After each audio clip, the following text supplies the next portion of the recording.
உங்கள் அனைவரின் மீதும் சாந்தியும் சமாதானமும் உண்டாவதாக. அல்லாஹ்வுடைய தூதர் ஸல்லல்லாஹு அலைஹி வஸல்லம் அவர்கள் ஏன் ஆயிஷா ரலியல்லாஹு அன்ஹா அவர்களை சிறிய வயதிலேயே திருமணம் செய்தார்கள் என்று மார்க்கத்தை அறியாதவர்களும் மார்க்கத்தை தாக்குபவர்களும் இதை ஒன்றைத்தான் திரும்ப திரும்ப கேட்பார்கள். இதை இஸ்லாத்தின் விரோதிகள் ஏன் கேட்கிறார்கள் என்பதை பார்ப்பதற்கு முன்னர் அல்லாஹ்வுடைய தூதர் ஸல்லல்லாஹு அலைஹி வஸல்லம் அவர்கள் இந்த திருமணத்தை ஏன் செய்தார்கள் என்பதை பார்ப்போம். உண்மையில் முஸ்லிம்களாகிய நாம் அனைவரும் ஒன்றை புரிந்து கொள்ள வேண்டும். இந்த கேள்விக்கு நாம் பதிலளிக்க வேண்டிய அவசியமில்லை. இஸ்லாத்தின் விரோதிகள், இஸ்லாத்தை தாக்குபவர்கள், இஸ்லாத்தை வேண்டுமென்றே பழிப்பவர்கள் நீங்கள் எவ்வளவு அடுக்கடுக்கான ஆதாரங்களை அவர்களிடம் கொடுத்த போதிலும், எவ்வளவு நியாயமான ஆதாரங்களை அவர்களிடம் கொடுத்த போதிலும் அவர்கள் உங்களை பொருட்படுத்த மாட்டார்கள். அவர்களின் நோக்கமெல்லாம் இஸ்லாத்தை பழிப்பதும் அவமானப்படுத்துவதும் தான். எனவே இவர்களை போன்றவர்களுக்கு நாம் பதில் கூற வேண்டிய அவசியமில்லை. அவர்களை விட்டும் தள்ளி இருப்பதே சிறந்தது. ஆனால் இஸ்லாத்தை அறிந்து கொள்ள வேண்டும், இஸ்லாத்தை தெளிவாக புரிந்து ஆராய்ந்து அதை ஏற்றுக்கொள்ள வேண்டும் என்று எண்ணுகின்ற சகோதர சகோதரிகளுக்கு அவர்களின் சந்தேகங்களை தீர்ப்பதில் தவறில்லை. ஆயிஷா ரலியல்லாஹு அன்ஹா கூர்மையானவர்கள், தெளிவானவர்கள், அறிவார்ந்தவர்கள், அல்லாஹ்வுடைய தூதர் ஸல்லல்லாஹு அலைஹி வஸல்லம் அவர்களுக்கு அதிகம் பிடித்தவர்கள். ஈமான் கொண்ட மனிதர்கள் அனைவருக்கும் அவர்கள் ஒரு தாய். இஸ்லாத்தின் வரலாற்றில் ஒரு பிரம்மாண்டமான தூணாக திகழ்ந்தவர்கள் அவர்கள். அஸ்ஸுபைர் பின் அவ்வாம் ரலியல்லாஹு அன்ஹு அவர்கள் கூறுகின்றார்கள், அல் குர்ஆனிலும் இஸ்லாமிய சட்டத்திலும் கவிதையிலும் அரபுகளின் வரலாற்றிலும் ஆயிஷா ரலியல்லாஹு அன்ஹா அவர்களை விட அறிவார்ந்தவர்களாக நான் யாரையும் பார்க்கவில்லை என்று கூறுகிறார்கள். ஆனால் நபிகளார் ஸல்லல்லாஹு அலைஹி வஸல்லம் அவர்கள் ஆயிஷா ரலியல்லாஹு அன்ஹா அவர்களின் 9 வயதிலே அவர்களுடன் குடும்ப வாழ்க்கையில் இணைந்தார்கள். 9 வயதா? அது ரொம்ப சின்ன வயசாச்சே. அல்லாஹ்வுடைய தூதரா இப்படி செய்தார்? இதை ஏற்க முடியாது, இது தவறானது, இது கடுமையானது, இது ஒழுக்கமற்றது என்று கேட்கும் இந்த கேள்விகள் சரியா? இந்த கேள்வி ஒரு குறிப்பிட்ட சிந்தனையில் இருந்து வருகின்றது. இந்த சிந்தனைகள் ஒவ்வொரு குறிப்பிட்ட கலாச்சாரத்திற்கும், ஒவ்வொரு காலகட்டத்திற்கும், ஒவ்வொரு இடங்களுக்கும் தகுந்தவாறு அது மாறுபடும். இந்த விடயத்தை இந்த 21ஆம் நூற்றாண்டின் இந்த நவீன உலகத்தின் சிந்தனைகளை அடிப்படையாக வைத்து இதை ஆராய்வது சரிதானா? இதை கொஞ்சம் கவனியுங்கள். அல்லாஹ்வுடைய தூதர் ஸல்லல்லாஹு அலைஹி வஸல்லம் அவர்கள் மார்க்கத்தை மக்காவாசிகளுக்கு எத்தி வைக்கும் பொழுது அல்லாஹ் நம் அனைவரையும் பாதுகாக்க வேண்டும். அவர்கள் அல்லாஹ்வுடைய தூதர் ஸல்லல்லாஹு அலைஹி வஸல்லம் அவர்களை பார்த்து கூறினார்கள், சூனியக்காரன், பொய்யன், பைத்தியக்காரன் என்றெல்லாம் கூறினார்கள். ஆனால் ஆயிஷா ரலியல்லாஹு அன்ஹா அவர்களின் திருமணத்தை பற்றி இவர்கள் எந்தவித குறையும் கூறவில்லை. ஏன்? அல்லாஹ்வுடைய தூதரை இலகுவாக அசிங்கப்படுத்தி இருக்கலாம், அவமானப்படுத்தி இருக்கலாம், கொச்சைப்படுத்தி இருக்கலாம். இவர் சமூகத்தில் வழக்கமே இல்லாத ஒரு செயலை செய்துவிட்டார், ஒரு ஒழுக்கமற்ற செயலை செய்துவிட்டார் என்று. ஆனால் அப்படி நடக்கவில்லை. ஏனென்றால் இதுதான் அவர்களின் கலாச்சாரமும் பழக்க வழக்கமும். நான் அரேபியாவை மட்டும்தான் பற்றி பேசுகின்றேன் என்று நீங்கள் சிந்தனை செய்தால் அது தவறான விடயமாகும். உலகம் முழுவதும் இது நடந்தது. உண்மை என்னவென்றால் 1000 வருடங்களுக்கு முன்னர் மக்கள் மிக இளமையில் சிறிய வயதிலேயே திருமணம் செய்து கொண்டார்கள். வாருங்கள் வரலாற்றையே ஆராய்ந்து பார்ப்போம். கிறிஸ்துவுக்கு முன் ரோமானிய சட்டத்தின்படி மணப்பெண்ணுக்கு 12 வயதுகளாகி இருக்க வேண்டும். செயின்ட் அகஸ்டின் 10 வயது பெண்ணை திருமணம் செய்து கொண்டார். 1396 2ஆம் கிங் ரிச்சர்ட் எத்துணை வயது மணப்பெண்ணை மணந்தார் என்று நீங்கள் நினைக்கிறீர்கள்? வெறும் 7 வயது. பிரான்சினுடைய நெப்போலியானிக் சட்டத்தின்படி மணப்பெண்ணின் வயது வெறும் 11 தான். ஏன் 1800களில் அமெரிக்காவின் டெலவேர் என்ற மாநிலத்தில் மணப்பெண்ணின் வயது 7 தான். கலிபோர்னியாவில் 10 தான். கிரேட் பிரிட்டனில் சர்ச் ஆஃப் இங்கிலாந்தில் 12 வயது பெண்களை திருமணம் செய்தார்கள். இவ்வளவு ஏன், இன்றும் கூட எல்லோருக்கும் பாடம் கற்பிக்கும் அமெரிக்காவின் டெக்சஸ் மாநிலத்தில் 14 வயசுக்கு மேற்பட்ட பெண்களுக்கு திருமணம் செய்யலாம் என்று சட்டம் உள்ளது. அது மட்டுமல்ல, மகாத்மா காந்தி அவருடைய மனைவி கஸ்தூரிபாயை திருமணம் செய்து கொள்ளும் பொழுது அவருடைய வயது வெறும் 14 தான். இவைகளெல்லாம் 1400 வருடங்களுக்கு முன் நடந்தவை அல்ல, சில நூற்றாண்டுகளுக்கு முன்னர், சமகாலங்களுக்கு முன்னர் நடந்தவைகள் தான். இவ்வளவு ஏன், நம்முடைய தமிழ் கலாச்சாரத்திலும் கூட இது நடந்ததுதானே. உங்களுடைய தாத்தா பாட்டிகளிடம் அவர்களுடைய திருமண வரலாற்றை கேட்டு பாருங்கள். ஒரு 50 வருடங்களுக்கு முன்னர் இதுதான் வரலாறே. ஏன், என்னுடைய பாட்டியும் கூட 11 வயதில் திருமணம் செய்தவர்தான். அல்ஹம்துலில்லாஹ், அவர் சிறப்பாகத்தான் வாழ்ந்தார். எனவே சிறிய வயதில் திருமணம் செய்து வைப்பது அரபுகளின் பழக்கம், அவ்வளவுதான். இதை நபிகளார் மட்டுமா செய்தார்கள்? இல்லை, அந்த காலகட்டத்தில் வாழ்ந்த அந்த கலாச்சார மக்கள் அனைவரும் செய்தார்கள். அல்லாஹ்வுடைய தூதர் ஸல்லல்லாஹு அலைஹி வஸல்லம் அவர்களின் தோழர்கள் உட்பட உமர் ரலியல்லாஹு அன்ஹு அவர்கள் அலி ரலியல்லாஹு அன்ஹு அவர்களுடைய 11-12 வயதாகிய மகளை திருமணம் செய்தார்கள். உமர் ரலியல்லாஹு அன்ஹு அவர்கள் அவர்களுடைய இளமையான மகளை திருமணம் செய்யுமாறு அபூபக்கர் சித்திக் ரலியல்லாஹு அன்ஹு அவர்களிடம் பேசினார்கள்.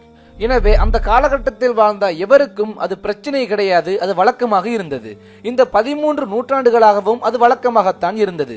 13 நூற்றாண்டுகளுக்கு பிறகுதான் இப்பொழுது வாழக்கூடியவர்கள் இதை ஒரு தவறாக, ஒரு பிரச்சனையாக பார்க்கிறார்கள். இவை எல்லாவற்றுக்கும் முதலில் அல்லாஹ்வுடைய தூதர் ஸல்லல்லாஹு அலைஹி வஸல்லம் அவர்கள் ஆயிஷா ரலியல்லாஹு அன்ஹா அவர்களை திருமணம் செய்து கொள்வதற்கு முன்னர் அவர்களுடைய முதல் திருமணம் அன்னை கதீஜா ரலியல்லாஹு அன்ஹா அவர்களை திருமணம் செய்ததுதான். அவர்கள் அல்லாஹ்வுடைய தூதர் ஸல்லல்லாஹு அலைஹி வஸல்லம் அவர்களை விட 15 வயது மூத்தவர்கள். அல்லாஹ்வுடைய தூதருக்கு 25 வயது, அன்னை அவர்களுக்கு 40 வயது. அது மட்டுமல்ல, அவர்கள் அல்லாஹ்வுடைய தூதருக்கு முன் 2 திருமணங்களை செய்து அவைகளை விட்டு விலகியவர். அல்லாஹ்வுடைய தூதர் ஸல்லல்லாஹு அலைஹி வஸல்லம் அவர்கள் ஒரு கன்னி பெண்ணாக திருமணம் செய்தது ஆயிஷா ரலியல்லாஹு அன்ஹா அவர்களை மட்டும்தான். அன்னை கதீஜா ரலியல்லாஹு அன்ஹா அவர்கள் மரணிக்கும் வரை எந்த திருமணமும் செய்து கொள்ளாமல் வாழ்ந்தார்களே அல்லாஹ்வுடைய தூதர், இவர்களையா நீங்கள் தவறாக பேசுகிறீர்கள், பெடோஃபைல் என்று கூறுகிறீர்கள்? அல்லாஹ் உங்களுக்கு ஹிதாயத்தை தரட்டும். இன்னும் ஒரு சிறிய உதாரணம், வில்லியம் ஷேக்ஸ்பியரை பெரும்பாலானவர்களுக்கு தெரிந்திருக்கலாம்.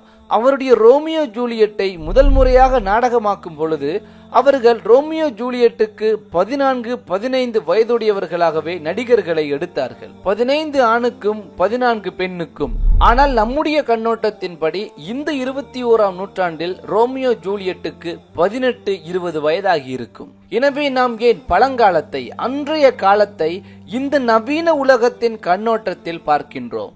அதை நீங்கள் அவர்களின் கலாச்சாரத்தை வைத்து பாருங்கள், வித்தியாசமாக தெரியும். அந்த காலகட்டத்தில் மக்கள் விரைவாக முதிர்வடைந்தார்கள். அவர்கள் உடல் வலிமை ரீதியாகவும் உள்ளத்தின் மன வலிமை ரீதியாகவும் விரைவாக முதிர்வடைந்தார்கள். ஒரு உதாரணம், 500 வருடங்களுக்கு முன்னர் முஹம்மத் அல் ஃபாத்திஹ் என்ற ஒரு மகாவீரர் தன்னுடைய 21வது வயதிலேயே ஒரு சிறிய படையை வைத்துக்கொண்டு பிரம்மாண்டமான மிக வலிமையான கான்ஸ்டாந்தினோபிள் கோட்டையை கைப்பற்றினார்கள். இது அப்பொழுது இருந்த மனநிலை.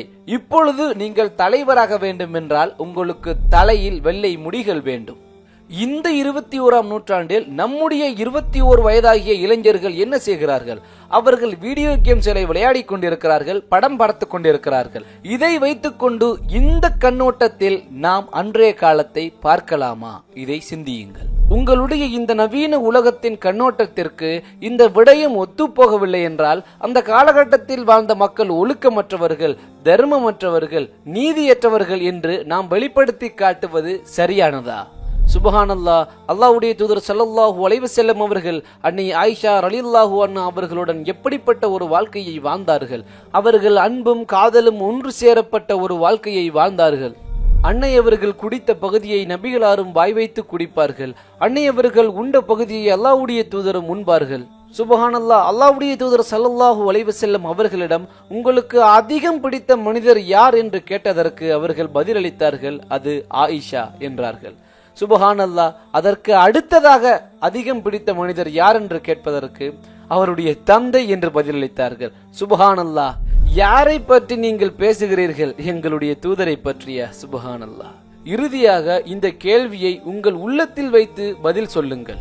ஒரு பெண் 9 வருடமாக கற்பழிக்கப்பட்டு, துன்புறுத்தப்பட்டு, வன்முறைப்படுத்தப்பட்டு, அடக்கி ஒடுக்கப்பட்டிருந்தால் அவள் அவளாகவே இருக்க மாட்டாள், யாருடனும் பேச மாட்டாள், மனரீதியாக கடுமையாக பாதிக்கப்பட்டிருப்பாள், குற்ற உணர்ச்சியில் உயிரற்ற புண்ணத்தை போல நடமாடிக்கொண்டிருந்திருப்பாள்.